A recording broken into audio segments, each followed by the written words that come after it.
हिंदुओं के प्रति अत्याचार हो रहा है और अब हिंदुओं को इस अत्याचार का समाधान करने के लिए एक हो जाना चाहिए। चाहे पंथ अनेक हो, हम सब हिंदू एक हों। संभल जिले में एक के बाद एक हिंदू मंदिर मिल रहे हैं। संभल में इन दिनों हिंदू मंदिरों में मिलने के बाद यहाँ के अलग अलग इलाकों में कुएं भी खुदाई में मिल रहे हैं, जिससे कई हिंदू देवी देवताओं की मूर्तियां भी मिल रही हैं। संभल में मिल रहे हिंदू मंदिर के बीच जगत गुरु स्वामी रामभद्राचार्य महाराज ने एक बड़ा बयान दिया है। उन्होंने कहा कि इस मुद्दे पर उनका संघर्ष जारी रहेगा। संभल विवाद सामने आने के बाद स्वामी रामभद्राचार्य महाराज ने अपनी चिंता व्यक्त करते हुए कहा कि देश में इन दिनों हिंदुओं पर अत्याचार बढ़ा है, ऐसे में हिंदुओं को एक हो जाना चाहिए। इस दौरान रामभद्राचार्य ने बांग्लादेश में हिंदुओं के हालात को लेकर भी चिंता जताई है। पीठाधीश्वर जगत गुरु श्री रामभद्राचार्य जी हमारे साथ मौजूद हैं। संभल को लेकर जो पूरा विवाद चल रहा है उनसे बात करते हैं। गुरु जी, संभल को लेकर एक बड़ा विवाद चल रहा है। अभी तक जितने भी हैं जो कुएं हैं, बताया जा रहा है कि जो पौराणिक समय में पुराने जमाने की जो नक्शा बना हुआ था उसके तहत वहां पर 18 कूप होने चाहिए थे, कुएं होने चाहिए थे, उन्हें दबा दिया गया और अब जो कुएं हैं उन्हें खोदा जा रहा है तो उसमें कई सारी खंडित मूर्तियां निकल रही हैं।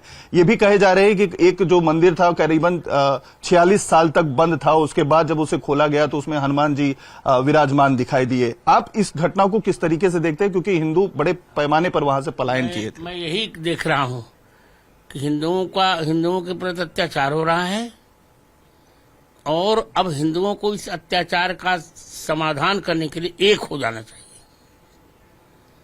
मैं एक ही बात कहना चाह रहा हूं, चाहे पंथ अनेक हो, हम सब हिंदू एक हों।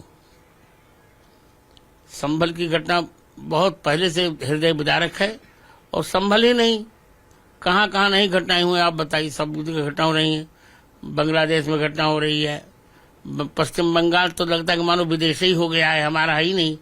ममता दीदी की ऐसी अत्याचार की स्थिति है, सब धर्मियों को सब समर्थन दे रहे हैं, तब तो हमको एक होना पड़ेगा बेटा।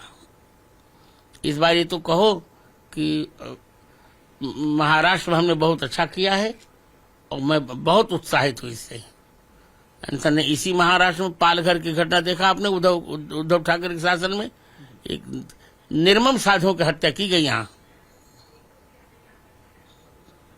अब बांग्लादेश के जो है घटनाक्रम को आप किस तरीके से देखते हैं, क्योंकि जो है बहुत बुरा देख रहा हूं और भारत ने एक्शन लिया है और देख लीजिएगा थोड़ी दिन में वहां गृह युद्ध होगा।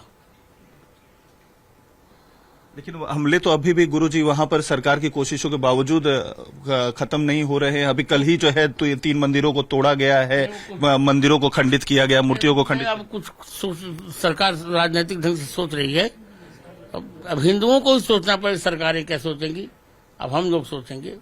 बहुत दुर्भाग्यपूर्ण है, हम नहीं जानते थे कितना नीच होगा। वो शेख हसीना का हट जाना और इसके बाद फिर ये अंतरिम जो प्रधानमंत्री उसका बहुत बदमाश है। समान नागरिक कानून की आवाज फिर से उठने लगी है गुरुजी। कानून तो बनेगा और बनना भी चाहिए। भाजपा शासित प्रदेशों में समान नागरिक हो रहा है और धीरे धीरे थोड़ा सा इस बार जरा संसद में विश्वासघात हो गया ना, हमको थोड़ी सी अधिक सीटें मिली, 63 सीटों का हमारा नुकसान हो गया।